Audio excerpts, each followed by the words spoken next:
Hermanos amados, amados santos, el pastor Pedro Saavedra les saluda. Este es el audio número 11 de esta parte 4 de la serie de 5 partes, el verdadero evangelio, las buenas nuevas del reino. Siempre en toda evaluación nosotros debemos considerar los frutos, que es el fruto o las características que vemos, pero del fruto, el enfoque es el fruto. El propio Señor Jesús nos dijo claramente que existen dos categorías de frutos. Los que son falsos jamás admitirán que son falsos, sino que dirán están en lo correcto. Por tanto, no debe afectarnos lo que la gente dice, sino debemos examinar el fruto. Del mismo modo que conocemos un árbol por su fruto, también debemos conocer una obra por su fruto. Prestemos atención únicamente al fruto. Si la iglesia local o cualquier congregación local en una ciudad, en un lugar, es apropiada, ciertamente veremos el fruto correspondiente. Ahora, ¿qué es el fruto? Es algo propio de la vida que se manifiesta a sí misma, como uvas e higos, no como espinos y abrojos. Tenemos que conocer una congregación, un individuo, una obra, un llamado ministerio, una llamada denominación, por el fruto. El fruto es la base. La tercera base es la voluntad de Dios. No es ninguna obra. Mateo 7, del 21 al 23, viene el día en que muchos vendrán, amados, delante del Señor y le dirán, y mantenga esto en mente: Señor, Señor, no profetizamos en tu nombre echamos fuera demonios, en tu nombre hicimos milagros, muchas obras poderosas. Pero el mismo Señor les declarará: no os conocí, apartaos de mí, hacedores de iniquidad o hacedores de maldad. La misma palabra griega que en Mateo 7:23 se traduce ahí como conocí, es traducida como admito en Romanos 7:15 que usó el apóstol Pablo, donde él dice: lo que hago no lo admito o no lo apruebo. Esto no quiere decir que el Señor no sabía lo que hacía, sino que no lo admitía. Cuando el apóstol Pablo dice no lo admito, quiere decir, o no lo apruebo, que no quiere decir que él no sabía lo que hacía, sino que no lo aprobaba.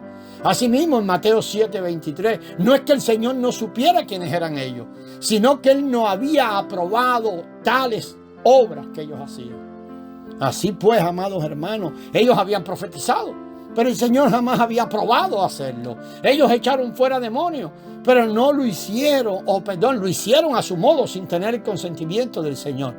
Hicieron milagros, pero el Señor jamás aprobó hacer milagros como ellos los hicieron, ni que ellos los hicieran. Lo que el Señor quería que hicieran era su voluntad. ¿Qué es la voluntad de Dios? Es la venida del reino. Recuerden Mateo 6:10, venga tu reino, hágase tu voluntad como en el cielo, así también en la tierra. Las epístolas nos dicen que la voluntad de Dios es la vida del cuerpo. Romanos 12:2 nos dice que no debemos amoldarnos a este siglo, sino que debemos ser transformados por medio de la renovación de nuestro entendimiento, nuestra mente, para que sepamos discernir y comprobar cuál es la voluntad de Dios. Se habla mucho de esto, pero la voluntad de Dios es única, que es obtener la iglesia, es obtener el reino. No consiste en profetizar, echar fuera demonios, realizar milagros. La voluntad de Dios consiste en hacer realidad en la experiencia la venida de iglesia y el reino. La vida de iglesia y el reino. Podría parecer ilógico afirmar que una persona que no está en la voluntad de Dios puede realizar milagros. ¿Cómo es posible que una persona ajena a la voluntad de Dios pueda llevarlos a cabo? Muchos tal vez hemos tenido este pensamiento, tal vez por épocas lo tuvimos, pero la experiencia nos ha enseñado que las personas pueden realizar ciertos milagros independientemente de la voluntad de Dios. Hemos sabido de un hombre que realizó muchos milagros en el nombre del Señor y después hemos descubierto o han descubierto que la vida personal y todo aquello era desagradable e inmoral delante de Dios.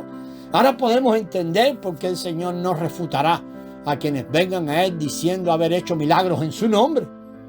El Señor no negará que esto haya sido hecho así, pero les dirá que jamás les había dado permiso para hacer tales cosas. Ellos operaban sin la autoridad de Dios. Seamos, amados, cuidadosos. No pensemos que siempre y cuando una profecía que hablemos se cumpla, estamos en lo correcto. No pensamos que los milagros que tal vez hayamos realizado habrán de justificarnos. Incluso echar fuera un demonio por sí mismo, no será eso lo que nos justifique. La única justificación disponible para nosotros es buscar el reino, pues la voluntad única de Dios es obtener el reino.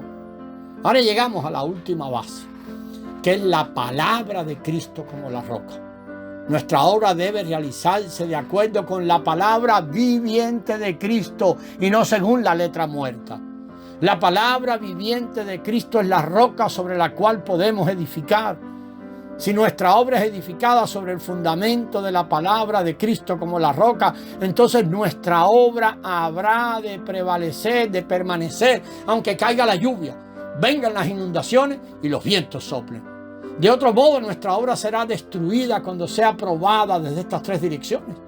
La lluvia representa las pruebas provenientes de Dios. Las inundaciones representan las pruebas procedentes del hombre. Y los vientos simbolizan las pruebas procedentes de Satanás. Algunas pruebas vienen de Dios, otras de los hombres y otras de Satanás. Pero si nuestra obra está basada en la palabra viviente de Cristo como la roca, ella permanecerá a pesar de las pruebas. Las pruebas que Dios nos envía como lluvia no destruirán la obra. Al contrario, mientras más lluvia caiga, más fuerte será la obra que está edificada sobre la palabra viviente. En Mateo del 5 al 7, las palabras del Señor abarcan muchos aspectos de la vida que lleva el pueblo del reino. Quiera el Señor, amado, abrir nuestros ojos y corazones para que recibamos estas cosas. Sin embargo, tenemos que saber que el Señor jamás tuvo la intención de que hagamos realidad estas palabras por nosotros mismos. Estas palabras son simplemente la revelación de la realidad de la vida del reino. Nuestra vida humana no puede cumplir esto. La vida que el Señor nos ha llamado a vivir no es posible vivirla por la vida humana natural. La vida humana natural es inadecuada e incapaz. En Mateo del 5 al 7 vemos el vivir y la realidad del Señor Jesús, quien es la vida divina. Después de ver esto, todos tenemos que decir: oh Señor Jesús, tú eres la realidad, tú eres la vida para la realidad del reino, tu vida satisface los requisitos del reino. Señor, por favor, ten misericordia, ayúdeme a abrir mi ser. Señor, ven a mí todos los días y nútreme y satúrame y poséeme y transfórmame y hazme parte de tu madurez a fin de tener parte en la manifestación plena del reino.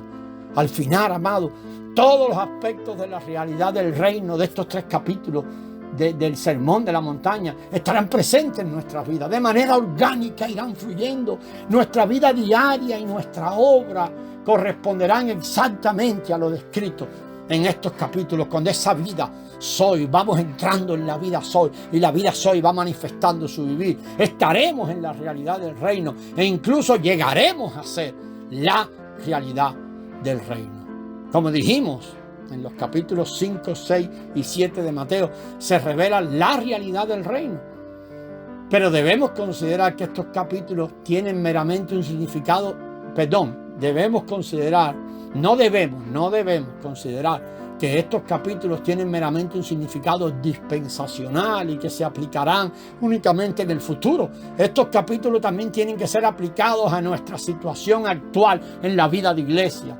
La vida apropiada de la iglesia es la vida del reino. La realidad del reino puede ser hallada en la vida apropiada de iglesia. También vimos que Mateo contiene muchas semillas de la verdad. Las semillas sembradas en Mateo se desarrollan en las epístolas. Por ejemplo, recordemos que en Mateo está sembrada la semilla en cuanto al espíritu humano, cuando el Señor dijo: bienaventurados los pobres de espíritu. La semilla en cuanto al corazón del hombre también está sembrada allí, cuando Él dijo: bienaventurados los de corazón puro. En las epístolas hay muchos versículos que tratan sobre nuestro espíritu y sobre nuestro corazón y la salvación de nuestro corazón. Mientras que Mateo menciona nuestro espíritu y nuestro corazón de una manera breve, en las epístolas lo hace por medio de muchos versículos. Esto indica que nuestro espíritu y nuestro corazón se haya sembrado en Mateo como semilla, y después podemos ver el florecimiento de esta semilla en las epístolas. Con base en este principio podemos darnos cuenta que los capítulos 5, 6 y 7 de Mateo no solamente conciernen a una dispensación futura, sino que también se aplica a nuestra situación actual. A fin de entender estos asuntos del reino de los cielos, este asunto del reino de los cielos, tenemos que darnos cuenta de tres aspectos.